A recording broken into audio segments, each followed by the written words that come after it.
오늘은 운송로가 있는 호수 중 세계에서 가장 높은 곳에 있는 티티카카 호수를 소개해 드리겠습니다. 티티카카 호수를 보기 위해 카사그란데 호텔을 출발하여 중간에 산 로케 마을 시장을 보고 티티카카 호수로 가요. 중간에 산 로케라는 작은 시장을 둘렀어요. 길거리에서 수박도 팔고 빵을 파는데 너무 맛있어 보여요. 길쭉한 빵 하나가 1볼리비아노인데 반 개를 0.5 볼리비아노 주었으니 가격이 100원인 거예요.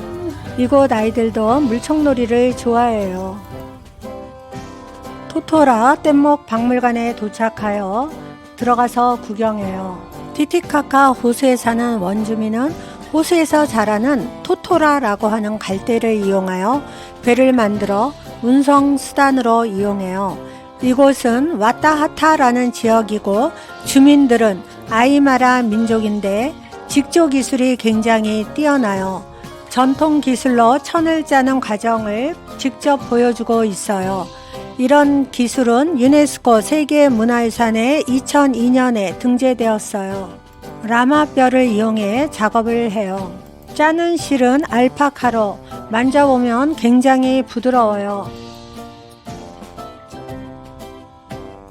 알파카 실을 잡아당기며 얇은 실로 만들고 있어요. 두 겹으로 만든 후 물로 씻는데요. 이 기구는 드레카라고 해요. 문양을 수작업으로 다 짠다고 해요. 양면으로 똑같은 그림이 나오게 짠대요. 지금 이 천은 테이블 시트를 만들고 있어요. 전통 직조 기술자를 루시라고 하는데 하루에 3-4시간 일을 해요. 2주일에 걸쳐 짠 식탁 테이블보를 보여주는데 너무 잘 짰어요. 맨 위 문양은 개구리, 쥐, 쥐 같은 거, 네. 오리, 플라밍고, 알파카, 고기, 콘도르라고 설명을 해요. 완성품 가격은 650 볼리비아노, 우리나라 돈으로 13만 7천 원 정도 해요. 이것은 핸드메이드가 아니라 기계로 짠 거래요. 이 천은 어린아이를 등에 매는 보자기예요. 굉장히 튼튼하더라고요. 아기를 등에 업을 때 어떻게 하는지 보여주더라고요. 애기 없는 보자기 이름은 아과유라고 해요. 양털을 들어보라고 해서 들어보니 굉장히 무겁더라고요. 진짜 알파카가 좋은 이유를 알겠어요. 라마는 1년에 한 번 털을 깎아주고 새끼 알파카 털이 부드럽대요. 알파카로 만든 목도리가 굉장히 예쁘고 겨울 옷 세타도 예쁘더라고요. 갈대로 만든 수공예품도 아주 많아요.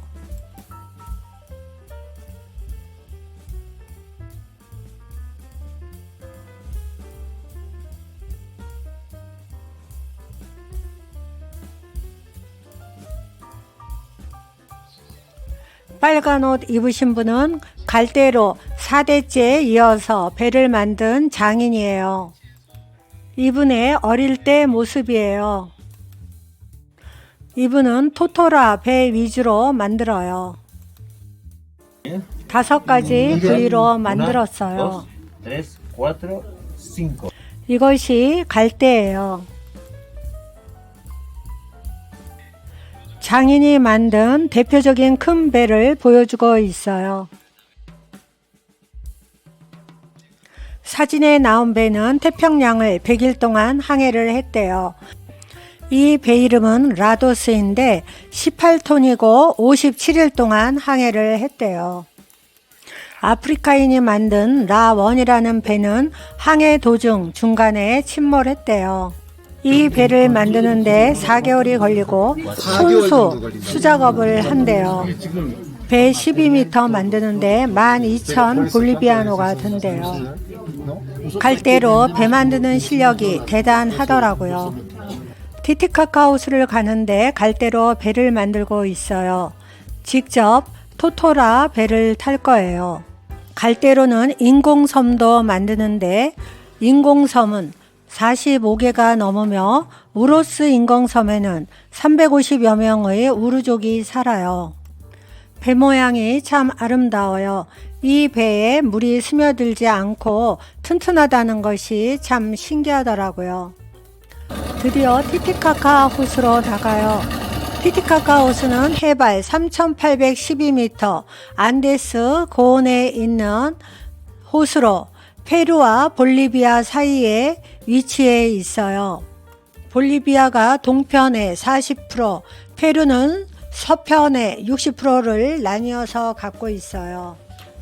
자그마한 호수는 티티카카 호수보다 더 높은 곳에 위치한 호수도 있지만 배가 다니는 운송로가 있는 호수 가운데에서는 세계에서 가장 높은 곳에 존재하는 호수이고 남미에서 수량이 가장 많은 호수이기도 해요. 면적은 8,372제곱킬로미터로 안데스 산맥의 눈 녹은 물이 모여 생성된 천연호수로 티티는 큰 퓨마, 카카는 호수라는 뜻으로 티티카카는 큰 퓨마의 호수라는 뜻이에요. 호수 주변 원주민들이 퓨마나 제규어 같은 동물을 숭배해서 붙여진 이름이에요. 이곳은 고대 잉카 문명의 발원지로 전설에 따르면 태양의 신 인티는 바로 이 호수에서 태어났고 잉카의 첫 번째 왕도 이곳에서 나왔다고 해요. 아름다운 이 호수에는 56종의 토종 물고기가 살았었는데 이젠 5종밖에 남지 않았대요. 이유는 이곳에 이민 온 캐나다인들이 북미산 송어를 먹고 싶어해 송어를 가져다 넣었는데 송어가 토종 물고기를 닥치는 대로 잡아먹었대요. 인간의 분별 없는 행동이 결국 자연을 파괴했어요. 볼리비아는 칠레와의 전쟁으로 인해서 바다를 빼앗겨 내륙 국가인데 그 당시 해군의 중요성을 뼈저리게 느껴 바다가 없지만 언젠가는 바다를 다시 쟁취하겠다는 일념으로 티티카카 호수에 해군 기지를 설치했어요. 이것이 볼리비아 해군 기지예요. 이것이 해군 함정이에요. 볼리비아는 라틴 아메리카 원주민 비율이 55%로 남미에서 비율이 제일 높아요.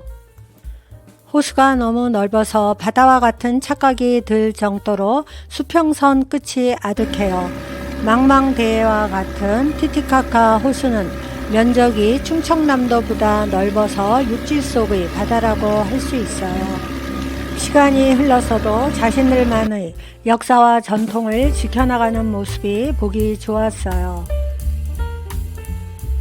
점심은 솔 안데스 레스토랑에서 현지식 뷔페로 먹었어요. 티티카카 호수를 바라보고 먹는 식당이어서 전망이 아주 좋아요. 메뉴는 키노아 수프가 있고 소고기, 닭고기, 물고기 샐러드와 야채, 감자구이 등이 있는데 붉은색 고구마 삶은 게 아주 맛있었어요. 남미는 마시는 물도 무료로 안 주고 유료 구매입니다. 식당 주변은 산책해보니 자연환경이 굉장히 아름다워요. 이 꽃은 니포피아, 일명 트리토마 햇불날이라고 해요. 다시 라파즈 호텔로 돌아오는데 3시간 정도 걸려요.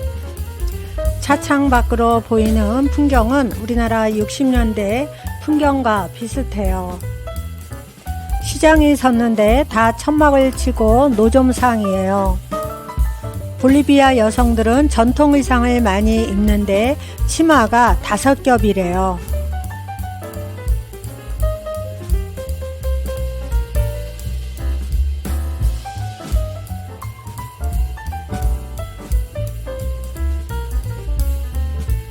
이분들은 꽃을 좋아하는지 꽃을 참 많이 팔더라고요. 모습이 순박하고 순수해 보였어요. 어느덧 라파즈에 도착했어요. 오늘은 3월 3일, 3월의 첫째 주인데 볼리비아는 3월 첫째 주가 축제를 한대요. 축제 기간이라 예쁜 볼리비아 전통 의상을 입고 춤을 추는 행렬을 보았어요. 우리 눈엔 경제적으로 어렵게 보일 뿐이지 그들은 즐겁고 행복하게 사시는 것 같아서 보기 좋았어요.